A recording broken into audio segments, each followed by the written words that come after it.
બદલાતી સિઝનમાં immunity down હોવાને કારણે ઘણા બધા લોકોને મિત્રો શરદી ખાંસી થઈ જવી, તાવ આવવો, છાતીમાં કફ જામી જવો, ગળામાં કફ જામી જવો, બોડીમાં સુસ્તી લાગવી, આવી ઘણી બધી સમસ્યાઓ મિત્રો ઇમ્યુનિટી ડાઉન હોવાને કારણે થતી હોય છે.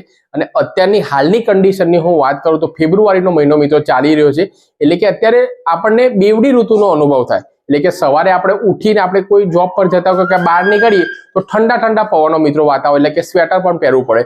ત્યારબાદ વાત કરું તો બપોરે 1 વાગ્યાની આજુબાજુ મિત્રો એસીમાં રહેવું પડે, એટલી પુષ્કળ ગરમી લાગતી હોય, એટલે પંખો 5 પર કરો એટલે ફૂલ ગરમી મિત્રો લાગતી હોય છે. અને સાંજે આપણે સૂઈએ એટલે ધીમે ધીમે ટેમ્પરેચર ડાઉન થવા લાગે અને રાતે પાછું તમારે ધાબળો ઓઢીને ઊંઘવું પડે. એટલે ડબલ ઋતુનો અત્યારે અહેસાસ થઈ રહ્યો છે કે આ ડબલ ઋતુમાં ઘણા બધા લોકોને મિત્રો બીમારી થતી હોય છે. એટલે આપણે 4-5 માણસોનો રેશિયો લઈએ, એમાંથી 3 લોકો એવું જ કે કોઈ એવું કે ભાઈ મારામાં ગળામાં દુખાય છે, કોઈ એવું કે મને તાવ આવી ગયો છે, આ કોઈ પણ કામ કરવાનો મજા નથી આવતી, બોડીમાં એકદમ સુસ્તી લાગે છે, બોડીમાં કફ જામી ગયો, આવી ઘણી બધી સમસ્યાઓ મિત્રો હાલની કન્ડિશનમાં એટલે કે આ ફેબ્રુઆરી મહિનાની આજુબાજુ થતી હોય છે. હોળી સુધી તમારે હું તમને આજના વિડીયોમાં મિત્રો એક નાસ્તો તમને બતાવું છું કે હોળી પતે નહીં ત્યાં સુધી આ વસ્તુનું સેવન તમે કરશો તો તમારી ઇમ્યુનિટી તમારી એકદમ બૂસ્ટ થઈ જશે. એટલે કે જે લોકોને મિત્રો ઇમ્યુનિટી ડાઉન હોવાને કારણે શરદી ખાંસી તાવ થઈ આ સિઝનની અંદર મિત્રો થઈ આવતો હોય છે એ પણ નહીં આવે. અને સાથે સાથે તમારી બોડીમાં જો હિમોગ્લોબિન એકદમ ડાઉન હશે તો હિમોગ્લોબિન પણ એકદમ બૂસ્ટ થઈ જશે. તો એ કયો નાસ્તો છે જાણવા માટે વિડીયોના અંત સુધી આપ બન્યા રહેજો. અને હજુ સુધી પણ આપણી ચેનલને સબસ્ક્રાઇબ ના કરી હોય તો કરી દેવા નમ્ર વિનંતી. તેમજ બાજુમાં દર્શાવેલ જે બેલ આઇકન છે તેને પણ પ્રેસ કરી દેવો, જેથી આવા જ હેલ્થના અવનવા વિડીયોની નોટિફિકેશન આપણને સમયસર મળતી રહે. તો ચલો મિત્રો આપણે જોઈએ. હવે નાસ્તાની અંદર મિત્રો વાત કરું તો એ નાસ્તો છે મિત્રો ચણા અને ખજૂરનો. હવે હોળી આવતા જ મિત્રો આપણે માર્કેટમાં તમે નીકળો તો ઘણી બધી જગ્યાએ મિત્રો લારીઓ લાગી જાય છે કે આપણે માર્કેટમાં ઠેર ઠેર પેલા ખજૂરો મળતી હોય છે.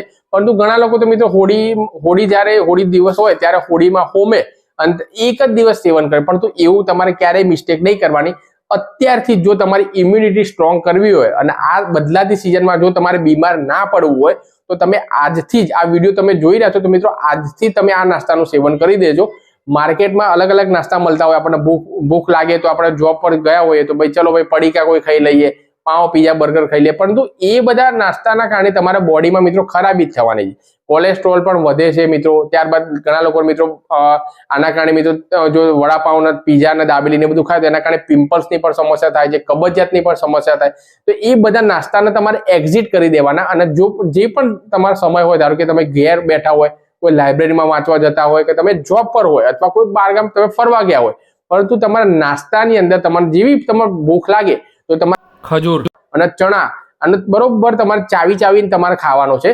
તમે જો 1 મહિનો તમે સાચવી લેશો અને 1 મહિનો આ નાસ્તાનું જો સેવન કરશો તો તમારી ઇમ્યુનિટી એકદમ મિત્રો તમારી એક જબરજસ્ત વધી જશે. અને ઇમ્યુનિટી જો સ્ટ્રોંગ હશે તો તાવ, શરદી, ખાંસી અને કફ જે જામી જવાની તકલીફ જો આ બદલાતી સિઝનમાં થતી હોય છે એ તમને નહીં થાય. અને સાથે સાથે મિત્રો જો ચણાની અંદર આયર્ન ભરપૂર માત્રામાં રહેલું છે અને સાથે સાથે મિત્રો ડેટ્સ એટલે કે ખજૂરની અંદર પણ મિત્રો આયર્ન ઠોસીને ભરેલું છે.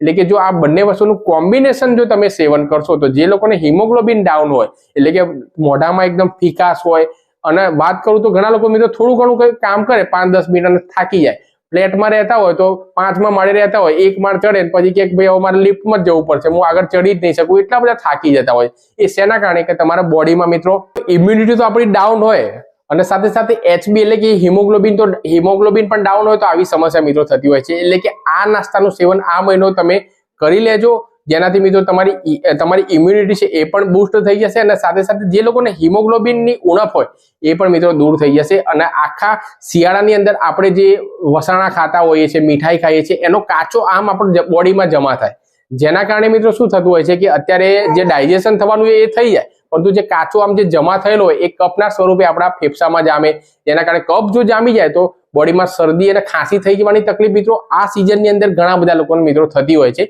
એટલે કે તમે આ નાસ્તાનું સેવન કરી દેશો તો મિત્રો તો જે બોડીમાં કફ જામી ગયો છે એ પણ દૂર થઈ જશે અને સાથે સાથે ઇમ્યુનિટી પણ વધશે અને હિમોગ્લોબિન પણ તમારું બૂસ્ટ થઈ જશે. તો બીજા નાસ્તાને એક્ઝિટ કરીને આ 1 મહિનો તમે ચણા અને ખજૂરનું સેવન તમે ભરપૂર તમે કરજો, જેનાથી ઘણી બધી સમસ્યાથી મિત્રો તમે બચી શકો છો.